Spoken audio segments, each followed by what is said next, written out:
Still ಗಣೇಶಿಗೆ ಒಳ್ಳೊಳ್ಳೆ songs ಕೊಡ್ತಾರೆ, ನನಗೆ ಸಾಂಗ್ಸ್ ಕೊಡಲ್ಲ. ಎಂಟಾಣಿ ಸೆಂಟು ಹಾಕೊಂಡು ಗೊತ್ತಿಲ್ಲ, ವಿಜಯ್ ಅವರನ್ನ ನೋಡುತ್ತೆ ಇಲ್ಲಾದ್ರೂ ಇಂಥ ಸಾಂಗ್ ಅನ್ಸುತ್ತೋ ಏನೋ ಇರ್ಬೋದು. ಬಟ್ ಅವ್ರ ಪ್ರೀತಿ ಇಲ್ಲ ಅದೊಂದು ಅದು ಅಫ್ಕೋರ್ಸ್ ಅದು ಕೂಡ ಹಿಟ್ಟಾಯಿತು ಸಾಂಗ್, ಅದು ತುಂಬಾ ದೊಡ್ಡ ಹಿಟ್ಟದು. ಅದನ್ನ ಅಂದ್ರೆ ಏನ್ ಹೇಳ್ತೀವಿ, ನಮ್ಗೆ ಸಿಗುವಂತ ಅವಕಾಶದಲ್ಲಿ ಎಲ್ಲವನ್ನೂ ಬೆಳವಣಿಗೆ ಮಾಡ್ಕೊಂಡು ಹೋಗ್ಬೇಕು. ಅದು ಈ ತರದ ಬೆಳವಣಿಗೆ ಆಗಿದೆ. ನೋಡಿ ನಿಮ್ ಯಾವ ಸಾಂಗ್ ಸೆಟ್ ಆಗಿಲ್ಲ ಹೇಳಿ, ಊರಿಗೆ ಬರ್ತೀನಿ ಜಿನ್ನಿ, ಹೌದೌದು, ಊರಿಗೆ ಬಾರೆ ನೋಡಿ, ಹಳೆ ಹುಬ್ಳಿ ಬಸ್ ಸ್ಟ್ಯಾಂಡ್ ಆಗ ನಿಂತಿದ್ದೆ ಅಂತ ಅದೊಂದು ಶುರು ಮಾಡ್ತಿದ್ರು ಆ ಭಟ್ರು. ಇವಾಗ ಈ ಸಾಂಗ್ಸ್ ಭೀಮಾ, ಹೌದೌದು, ಎಲ್ಲಿ ಹೋದ್ರು ಕೊಂಡ್ರವನೇ ಎಲ್ಲ. ಹೌದೌದು, ತುಂಬಾ ಸಕ್ಸಸ್ ಕಂಡಿದೆ ಈ ಸಿನಿಮಾ. ಈಗ ಈ ಸಿನಿಮಾದಲ್ಲೇ ಸಲಗ ಕೂಡ ಎದ್ ಬಂದಿದ್ದಾನೆ ಈಗ. ಹೌದು. ಸೊ ಸಲಗ ಭೀಮಾ ಮುಂದೆ ಏನ್ ಮಾಡ್ಬೇಕು ಅನ್ಕೊಂಡಿದ್ರಿ? ಮುಂದೆ ಈಗ ಜಡೇಶ್ದು ಶೂಟಿಂಗ್ ನಡೀತಾ ಇದೆ, ಅದನ್ನು ಮುಗಿಸ್ಬೇಕು. ಅದಾದಮೇಲೆ ನನ್ನ ಅಸೋಸಿಯೇಟ್ ತಂಬಿ ಅಂತ ಇದ್ದಾನೆ, ಅವನು ಸ್ಕ್ರಿಪ್ಟೆಲ್ಲ ಆಗಿದೆ, ಶೂಟಿಂಗ್ ಶುರು ಮಾಡಬೇಕು.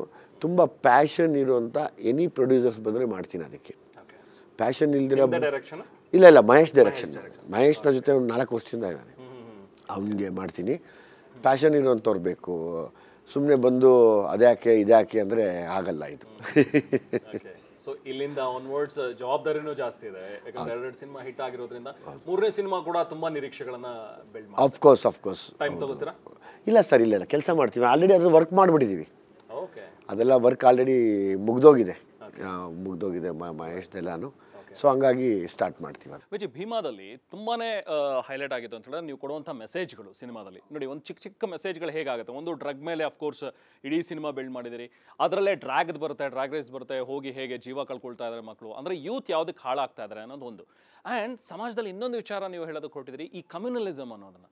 ನೋಡಿ, ಅಲ್ಲೂ ಮತ್ತು ಭೀಮಾ ಅನ್ನೋ ಒಂದು 2 ಕ್ಯಾರೆಕ್ಟರ್ ಬರುತ್ತೆ, 2 ಅನಾಥ ಮಕ್ಕಳು, ಇನ್ಯಾರ್ದೋ ಮನೇಲಿ ಬೆಳೀತವೆ. ಸೊ ಆಂಟನಿ ಅನ್ನೋ ಒಂದು ಕ್ಯಾರೆಕ್ಟರ್ ಇದೆ. ಅಂದರೆ ಎಲ್ಲ ಇದ್ದಾರೆ, ಹಿಂದೂ, ಮುಸ್ಲಿಂ, ಕ್ರಿಶ್ಚಿಯನ್, ಪ್ರತಿಯೊಬ್ಬರು ಕೂಡ ಹೇಗೆ ನಾವು ಸಹಬಾಳ್ವೆ ಮಾಡ್ತಾ ಇದ್ದೀವಿ, ಇನ್ನೊಬ್ರು ಯಾರೋ ತಮ್ಮ ಲಾಭಕ್ಕೋಸ್ಕರ ಹೆಂಗೆ ಹೊಡೆದಾಗ್ತಾ ಇದ್ದಾರೆ ಸಮಾಜನ ಅನ್ನೋದನ್ನು ಕೂಡ ತುಂಬ ಬ್ಯೂಟಿಫುಲ್ ಆಗಿ ಹೇಳಿದಿರಿ. ಹೌದು ಸರ್, ನಾನು ನಿಮ್ಮ ಲಾಭಗಳಿಗೆ ನನ್ನ ಮತ್ತು ಮುಸ್ಲಿಂ ಅಣ್ಣ ತಮ್ಮನ ಬಾಂಧವ್ಯ ಹೊಡೆದಾಕ್ಬೇಡಿ, ನನ್ನ ಮತ್ತು ಕ್ರೈಸ್ತರ ಬಾಂಧವ್ಯ ಹೊಡೆದಾಕ್ಬೇಡಿ, ನನ್ನ ಮತ್ತು ಪಾರ್ಸಿಗಳ ಬಾಂಧವ್ಯನ ಹೊಡೆದಾಕ್ಬೇಡಿ. ನಾಳೆ ದಿವಸ ನೀವು ಹಿಂಗೆ ಹೊಡೆದಾಡ್ತಾನೆ ಬಂದರೆ ತುಂಬ ಕಷ್ಟ ಆಗುತ್ತೆ ಈ ದೇಶ ಉಳ್ಕೊಳ್ಳೋದು. ನಾನು ಕಂಡಂಗೆ ಸರ್, ನನ್ನ ಜೊತೆ ನಾನು ಮುಸಲ್ಮಾನರ ಮನೇಲಿ ಊಟ ಮಾಡ್ತೀನಿ, ಅವ್ರ ಮನೇಲಿ ನೀರು ಕುಡಿದು ಬೆಳೆದಿದ್ದೀನಿ, ಕ್ರಿಶ್ಚಿಯನ್ರ ಮನೇಲಿ ಊಟ ಮಾಡಿದ್ದೀನಿ, ನೀರು ಕುಡಿದು ಬೆಳೆದಿದ್ದೀನಿ. ನನ್ನ ಫಾಲೋ ಯಾವತ್ತೂ ಒಂದೇ, ನಾನು ಯಾವತ್ತೂ ಬಾಬಾ ಸಾಹೇಬ್ರನ್ನ ಫಾಲೋ ಮಾಡೋನು. ನನಗೆಲ್ಲ ಕೇಳ್ತಾರೆ, ಏನು ಯಾವಾಗಲೂ ಎಲ್ಲೋದ್ರು ಜೈ ಭೀಮ್ ಅಂತ. ಇವತ್ತು ಅವ್ರಿಗೆ ವಾರ್ನಿಂಗ್, ನಾನು ಒಂದೇ ವಾರ್ನಿಂಗ್ ಕೊಡೋದು, ಈ ಜೀವರವರೆಗೂ ಜೈ ಭೀಮ್ ಅಂತೀನಿ ನಾನು. ಅದಕ್ಕೆ ಭೀಮನ್ನು ಕೆಣಕಬೇಡಿ ಅಂತ ಹೇಳಿರೋದು ನಾನು. ಸೊ ನನಗೆಲ್ಲರೂ ಒಂದೇ. ನಾನು ದುನಿಯಾ ಮಾಡಿದಾಗ ಎಲ್ಲರ ಮನೆಯಲ್ಲೂ ನನಗೆ ಬಂದು ಸಿನಿಮಾ ನೋಡಿ ಅವ್ರ ಕಷ್ಟದ ದುಡ್ಡು ಕೊಟ್ಟು ಬೆಳೆಸಿರೋದು ಈ ದುನಿಯಾ ವಿಜಯ್ ಕುಮಾರ್ನ. ಆಯಿತಾ, ಒಬ್ಬ ಮುಸ್ಲಿಂ ಕೂಡ ನೋಡಿದ್ದಾರೆ, ಅವ್ರ ಮನೆ ಕಷ್ಟ ಇದ್ರು ನನ್ನನ್ನು ನಂಬಿ ಬಂದು ಎಂಟರ್ಟೈನ್ಮೆಂಟ್ಗೆ ಅಂತ ದುಡ್ಡು ಕೊಟ್ಟು ಬೆಳೆಸಿದ್ದಾರೆ. ಕ್ರಿಶ್ಚಿಯನ್ರು ಬೆಳೆಸಿದ್ದಾರೆ. ಹೌದು, ಎಲ್ಲ ಕಮ್ಯುನಿಟಿಯವರು ಬಂದು ಸಿನಿಮಾ ನೋಡಿದ್ದೀರಾ, ಎಲ್ಲ ಕಮ್ಯುನಿಟಿಯವರು ಬೆಳೆಸೋದಕ್ಕೆ ನಾನು ಬಂದಿದ್ದೀನಿ. ನಾನು ಯಾವಾಗಲೂ ಈಕ್ವಾಲಿಟಿ ನಂಬೋನು, ಬಾಬಾ ಸಾಹೇಬರು ಈಕ್ವಾಲಿಟಿ ನಂಬೋನು, ಎಲ್ರಿಗೂ ಸಮಾನತೆ ಬೇಕು ಅಂತ. ಸೊ ಹಂಗಾಗಿ ಹಂಗೆ ಡಿವೈಡ್ ಮಾಡಬೇಡಿ. ನಾನು ಹುಟ್ಟಿದಾಗಿಂದ ನೋಡ್ತಾ ಇದ್ದೀನಿ, ಯಾವತ್ತಿಂದ ಇಲ್ಲಿದ್ದಾರೆ. ಎಲ್ಲ ಮುಸ್ಲಿಮಾನರು ಕೆಟ್ಟವರಲ್ಲ, ಆಯ್ತಾ, ಎಲ್ಲ ಮುಸ್ಲಿಮಾನರು ಕೆಟ್ಟವರಲ್ಲ, ಎಲ್ಲ ಕ್ರೈಸ್ತರು ಕೆಟ್ಟವರಲ್ಲ. ಅವರವರ ಇದಕ್ಕೆ ನಾವು ಗೌರವ ಕೊಡಬೇಕು ಯಾವತ್ತಿದ್ರು. ನಿಮ್ಗೇನು ಗೌರವ ಇದೆಯೋ ಹಂಗೆ ಅವ್ರಿಗೂ ಗೌರವ ಇದೆ ಅಲ್ವಾ.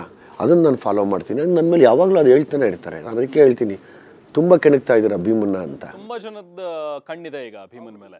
ಏನಪ್ಪ ತುಂಬ ಏನೋ ಹೇಳ್ತಾನೆ, ಅವ್ರ ಕಡೆನೇ ಹೆಚ್ಚು ಒಲವು ತೋರಿಸ್ತಾನೆ ಅನ್ನುವಂಥ ಕೆಲವೊಂದಷ್ಟು ಕಮೆಂಟ್ಸ್ ಬರ್ತಾನೆ ಇರುತ್ತೆ.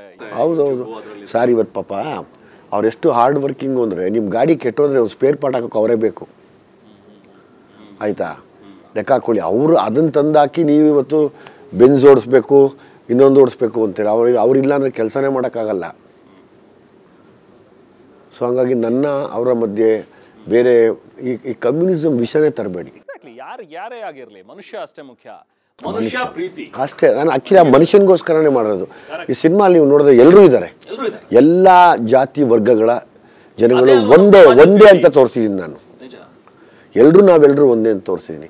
ಸೊ ಹಂಗಾಗಿ ನಾನು ಭೀಮನ್ ತುಂಬ ಕೆಣಕ್ತಾ ಇದ್ದಾರೆ. ಹಂಗಾಗಿ ಮತ್ತೊಂದು ಸತಿ ಅವ್ರಿಗೋಸ್ಕರನೇ ಜೈ ಭೀಮ್ ಅಂತ ನಾನು ಕೂಗ್ತೀನಿ. ಜೈ ಭೀಮ್. ಅಫ್ಕೋರ್ಸ್. ಅಂಡ್ ಆ ಸೀನ್ ಒಂದು ನನಗೆ ಅದು ನೆನಪಾಯ್ತು. ಅಲ್ಲೂ ಮತ್ತೆ ನಿಮ್ಮ ಅಣ್ಣ ದೇಶಪಾಂಡೆ ಅವರು ತಿರೋದಾಗ ಆ ಶಾರ್ಟ್ ನೀವು ಇಟ್ಟಿದ್ದೀರಲ್ಲ, ಅದೇ ಎಲ್ಲ ಕನ್ವೆ ಮಾಡುತ್ತೆ ಅಷ್ಟೇ. ಮಧ್ಯದಲ್ಲಿ ಎರಡರ ಮಧ್ಯದಲ್ಲಿ ವಿ ಅಂತ ಬರುತ್ತೆ, ಅವ್ನ ರಕ್ತ ಇವನ್ ರಕ್ತ ಎರಡೂ ಸೇರಿ. ಹೌದು, ರಕ್ತ ಎಲ್ರದ್ದು ಒಂದೇ, ಪ್ರೀತಿ ಎಲ್ರಲ್ಲೂ ಒಂದೇ, ಹೌದು, ಬಾಂಧವ್ಯ ಎಲ್ರಲ್ಲೂ ಒಂದೇ. ನಾವು ಜಾತಿ ಅಂತ ಹೊಡೆದಾಡ್ಕೊಂಡು ಸಾಯ್ತಾ ಇನ್ನಾದ್ರೂ ಬಿಡಿ ಬೇರೆಯವ್ರ ಲಾಭಕ್ಕೆ ಜಾತಿ ಅಂತ ಹೊಡೆದಾಡ್ಕೋಬೇಡಿ. ಜಾತಿ ಮನುಷ್ಯನ ಜಾತಿ ಬಿಟ್ರೆ ಇನ್ಯಾವ ಜಾತಿನೂ ಇಲ್ಲ ಇಲ್ಲಿ. Thank you, thank you, well said Vijay. Thank you and Jai Bhim. Lovely Vijay. So success ಆಗಿದೆ. ಈ ಸಕ್ಸಸ್ ಇನ್ನೂ ದುಪ್ಪಟ್ಟಾಗ್ಲಿ, ಇನ್ನೂ ಕಂಟಿನ್ಯೂ ಆಗಲಿ ಈ ಸಕ್ಸಸ್. Thank you sir. ನಿಮ್ಮ ಎಲ್ಲರ ಸಪೋರ್ಟು ಭೀಮಾ ಸಕ್ಸಸ್ಗೆ ತುಂಬ ದೊಡ್ಡ ಮಟ್ಟಕ್ಕೆ ನನಗೆ ಹೆಲ್ಪ್ ಆಗಿದೆ. I am very much thankful to all the medias. Thank you, thank you, thank you so much. Thank you.